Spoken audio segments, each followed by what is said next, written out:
Breaking news નર્મદામાં લાફાકાંડમાં આપના ધારાસભ્ય ચૈતર વસાવા સામે એફઆઈઆર નોંધાઈ છે। ડેડિયાપાડા પોલીસ મથકમાં ચૈતર વસાવા વિરુદ્ધ ગુનો નોંધાયો છે।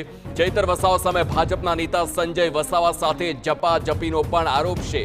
સંજય વસાવાની ફરિયાદ બાદ ડેડિયાપાડા પોલીસે કાર્યવાહી હાથ ધરી। પોલીસે ધરપકડ કર્યા બાદ ચૈતર વસાવાને એલસીબી કચેરી ખાતે લઈ જવાયા છે। એલસીબીની ટીમો દ્વારા ચૈતર વસાવાની પૂછપરછ કરવામાં આવી છે।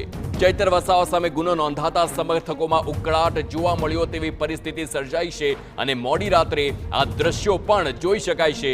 મોટી સંખ્યામાં જે તમામ સમર્થકો છે તે પોલીસ સ્ટેશન પહોંચ્યા અને ઘર્ષણ પણ જોવા મળતું હોય લોકો ઉગ્ર રોષમાં જોવા મળી રહ્યા છે। તો એલસીબી કચેરી ખાતે મોટી સંખ્યામાં સમર્થકોનો જમાવડો છે। સંવાદદાતા વિશાલ પાઠક ફોનલાઈન પર છે। વિશાલ, હાલ મોટી સંખ્યામાં સમર્થકો ઉમટ્યા છે, બીજી બાજુ એફઆઈઆર ચૈતર વસાવા સામે નોંધાઈ છે। હાલ ત્યાંથી શું વધારે વિગતો મળી રહી છે? કેવા દ્રશ્યો છે? ઘર્ષણ શાંત પડ્યું કે નહીં?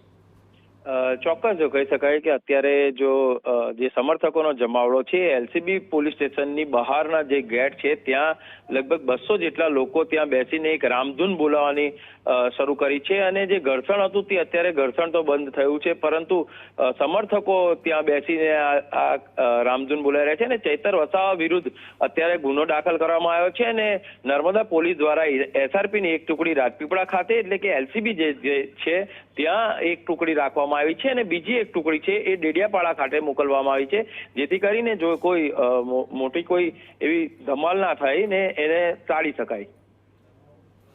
બિલકુલ વિશાલ, સવાલ ચોક્કસથી થાય કારણ કે સંજય વસાવા અને ચૈતર વસાવા વચ્ચે જે પણ આખા દિવસ દરમિયાન વિવાદ ચાલ્યો, હવે આવનારા દિવસમાં એટલે કે આવતીકાલે શું આ સ્થિતિ વધુ તંગ બની શકે તેવી શક્યતા?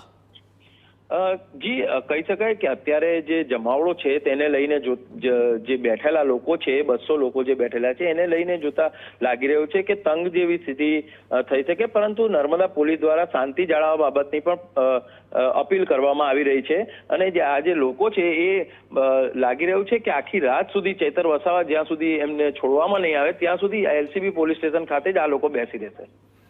બિલકુલ આભાર વિશાલ સમગ્ર માહિતી બદલ।